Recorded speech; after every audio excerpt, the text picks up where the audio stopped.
नमस्कार, आप देख रहे हैं एसबीएन टाइम्स। शुरुआत करते हैं आज की प्रमुख हेडलाइन। इंदौर नगर पालिका द्वारा आयोजित कार्तिक पूर्णिमा मेले में दुकानों के आवंटन के लिए सील बंद ऑफर खोले गए हैं, जिसमें ज्यादा राशि वाले को दुकानों का आवंटन किया गया है, तो वहीं कुछ दुकानों के लिए कोई फॉर्म नहीं आया, जिसके लिए अब 9 तारीख एक बार फिर सीलबंद ऑफर मंगवाए गए हैं, जिसके बाद बची हुई दुकानों का आवंटन भी कर दिया जाएगा। मंदसौर शहर में लगने वाले कार्तिक मेले में दुकानों के आवंटन की प्रक्रिया शुरू हो गई है। बुधवार देर शाम तक चली इस प्रक्रिया में सीलबंद ऑफर खोले गए। इस दौरान अधिक राशि देने वालों को दुकानें आवंटित कर दी गई। देर रात तक दुकानों के आवंटन की प्रक्रिया चल रही थी। इसी बीच नगरपालिका के समक्ष सांस्कृतिक आयोजनों के लिए भी 9 टेंडर प्रस्तुत हुए हैं। यह टेंडर आज खोले जाएंगे। नगरपालिका ने कोई 139 कलाकारों के नामों पर टेंडर बुलाए हैं। भगवान पशुपतिनाथ मंदिर क्षेत्र में गिरने वाला कार्तिक मेला 11 नवंबर से शुरू होने जा रहा है। इसके पूर्व नगरपालिका ने व्यापारियों से ऑनलाइन पद्धति के अनुसार सीलबंद ऑफर मंगवाए थे, यानी जिस दुकानदार के सीलबंद ऑफर में ज्यादा राशि लिखी पाई जाएगी उसे दुकानें आवंटित कर दी जाएगी। इसके चलते नगरपालिका सभागृह में सीलबंद ऑफर खोलने की कवायद की गई, जिसमें करीब 618 सीलबंद लिफाफे आने की बात कही गई है। मेला प्रांगण में 634 दुकानें निकाली गई है। मेला सभापति भावना पमनानी व मेला अधिकारी तथा नगरपालिका EEPS धारवे की उपस्थिति में कर्मचारियों द्वारा सीलबंद ऑफर खोले गए। यहाँ सभी दुकानदारों को भी बुलाया गया था। अलग अलग दुकानों के समूह के आधार पर लिफाफे को एकत्रित किया गया था। इस तरह अलग अलग सीलबंद लिफाफा समूह को खोला गया है। लिफाफा खोलने की प्रक्रिया देर शाम तक चलती रही। दोपहर से शाम तक बंद लिफाफे की तुलना करते भी दुकानदार देखे गए। कोई जरा से अंतर से दुकान आवंटित होने से वंचित रह गया, तो जिसे दुकानें आवंटित हुई वे खुश नजर आए। मेला आयोजन में दुकानें लगाने के लिए नगरपालिका परिषद द्वारा सभी दुकानदारों की पहचान आदि दस्तावेज भी रखे हैं, ताकि परेशानी को हल किया जा सके। सीलबंद ऑफर के तहत एक एक कर ऑफर में लिखी गई राशि को पढ़कर सभी दुकानदारों को बताया व यहाँ राशि का आंकलन भी किया गया। इस तरह ज्यादा राशि लिखे हुए लिफाफे में संबंधित दुकानदार या व्यापारी को जगह का आवंटन किया गया है। जगह के लिए पूर्व से लेआउट के आधार पर जगह का चिन्हांकन किया है, यानी तय सीमांकन में प्लॉट मिलेंगे। जिसे ज्यादा जगह चाहिए उसके लिए बाद में कोई निर्णय लिया जा सकेगा। मेले में मनिहारी, झूले चक्री, खाने पीने की दुकानें, सॉफ्टी दुकानें, खिलौनों की दुकानों आदि के साथ हर बार जो दुकानें लगती है उनके लिए ऑफर मंगाए गए थे। इसके अलावा बाहर से आने वाले दुकानदारों यानी फुटपाथ पर स्टॉल लगाकर दुकान लगाने वालों के लिए भी अलग से प्रक्रिया के तहत जगह आवंटित करवाई जा सकेगी। इसी बीच मेले में सांस्कृतिक आयोजन को लेकर भी रूपरेखा तय की जा रही है। नगरपालिका ने 139 कलाकारों के नामों पर टेंडर आमंत्रित किए थे। बुधवार को अंतिम दिन कोई 9 टेंडर प्रस्तुत हुए। यह टेंडर आज खोले जाएंगे। नगरपालिका सूत्रों का कहना है कि 8 या 9 नवंबर तक ही कार्यक्रम तय हो पाएंगे। इस बार मेले में लगभग 8 से 10 सांस्कृतिक कार्यक्रम कराए जाने की संभावना है। नगरपालिका ने कई ख्यातनाम कलाकारों के नाम पर टेंडर बुलाए हैं। इसके अलावा कवि सम्मेलन के भी टेंडर बुलाए हैं।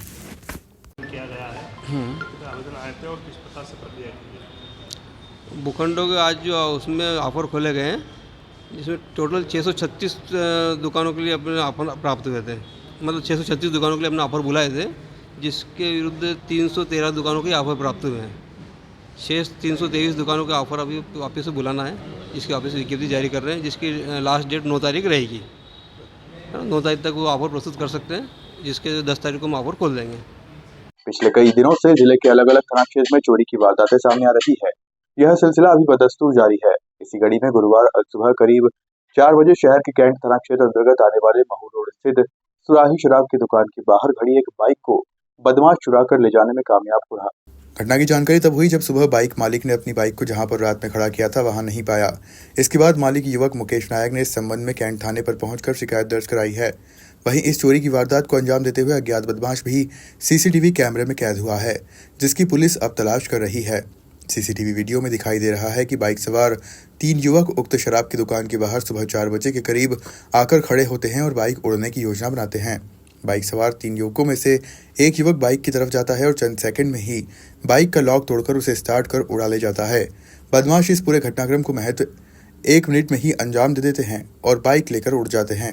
बाइक चोरी की घटना का अभी वीडियो सोशल मीडिया में वायरल हो रहा है। मामले में पीड़ित मुकेश का कहना है कि वारदात की जानकारी उसे तब पता चली जब सुबह बाइक को नहीं पाया। सीसीटीवी फुटेज देखने पर चोरी की जानकारी हुई। बाइक क्रमांक 8J35SQ 1199 है। कैंट थाने में शिकायत की गई है। मंदसौर शहर के मुक्तिधाम स्थित नए ओवरब्रिज पर अप्रोच रोड का निर्माण कार्य शुरू हो चुका है, तो वहीं ओवरब्रिज की छत का भराव पूर्णता की ओर है। यह समानांतर बनाने वाला ओवरब्रिज 250 मीटर लंबा बनेगा। इस ओवरब्रिज के बनाने के बाद यातायात का दबाव थोड़ा कम होगा। मंदसौर शहर के मुक्तिधाम क्षेत्र में स्थित बड़ी पुलिया के समीप ही समानांतर नया ओवरब्रिज बनाया जा रहा है। इस नए ब्रिज का निर्माण कार्य कई वर्षों से जारी है। लंबे इंतजार के बाद ब्रिज निर्माण में तीव्रता देखी गई है। हालांकि अब भी करीब 6 माह और इंतजार करना पड़ सकता है। अगले वर्ष ग्रीष्म ऋतु की शुरुआत के आसपास ब्रिज के पूर्ण होने का दावा किया जा रहा है। वर्तमान में ब्रिज पर छत भराव का कार्य पूर्णता की ओर है। ब्रिज के नीचे छोर पर ब्रिज को सड़क मार्ग से जोड़ने के लिए भी निर्माण कार्य के लिए समतलीकरण शुरू हो रहा है। साथ ही ब्रिज से सड़क मार्ग तक आवागमन के लिए सड़क निर्माण कार्य के लिए भी कार्य किया जा रहा है। विगत समय में वर्षा ऋतु के चलते निर्माण कार्य में परेशानी आ रही थी। बारिश का मौसम लगभग समाप्त हो गया है। ऐसे में कार्य में तेजी आने की उम्मीद है। शहर में बढ़ते यातायात दबाव और रतलाम की ओर जाने के लिए एकमात्र बड़ी पुलिया से ही आवागमन का सहारा है। यह पुलिया दशकों पुरानी हो गई है। इसके चलते इसके समानांतर एक और ओवरब्रिज बनाने की मंशा रखी गई थी। यह ओवरब्रिज अब तक बन नहीं पाया है। गौरतलब है इसके लिए समय सीमा रखी थी। पुराने ठेकेदार की कार्य करने की क्षमता में कमी होने के चलते समय सीमा बढ़ती गई। 6 वर्ष बाद भी इस नए पुल का निर्माण अब किया जा रहा है। हालांकि वर्तमान में ओवरब्रिज निर्माण में गति पकड़ी है। आपको बता दें कि हजारों वाहनों का प्रतिदिन आना जाना लगा रहता है, जिससे पुरानी बड़ी पुलिया पर यातायात का अत्यधिक दबाव है। रतलाम की ओर जाने के लिए यही एकमात्र रास्ता है। इस पुल से होकर ही रतलाम की ओर जाया जा सकता है। एक अनुमान के तौर पर पुराने पुल पर करीब 70 से 80 हजार वाहनों का रोज आना जाना होता है। बताते हैं कि 6 वर्ष पूर्व इस ओवरब्रिज की लागत 12.5 करोड़ रुपए निर्धारित की गई थी। यह नया पुल 250 मीटर लंबा है तथा करीब 7.5 मीटर चौड़ा है। रतलाम की ओर जाने के लिए एक पुल से और मंदसौर की ओर आने के लिए दूसरे पुल से आवागमन हो सकेगा। सेतु विकास निगम ने करीब 6 वर्ष पूर्व मुक्तिधाम क्षेत्र में पुराने ब्रिज के समीप ही इस पुल के समानांतर नए ब्रिज निर्माण की अवधारणा रखी थी। फिलहाल खबरों में सिर्फ इतना ही। आप देखते रहिए ऐसे।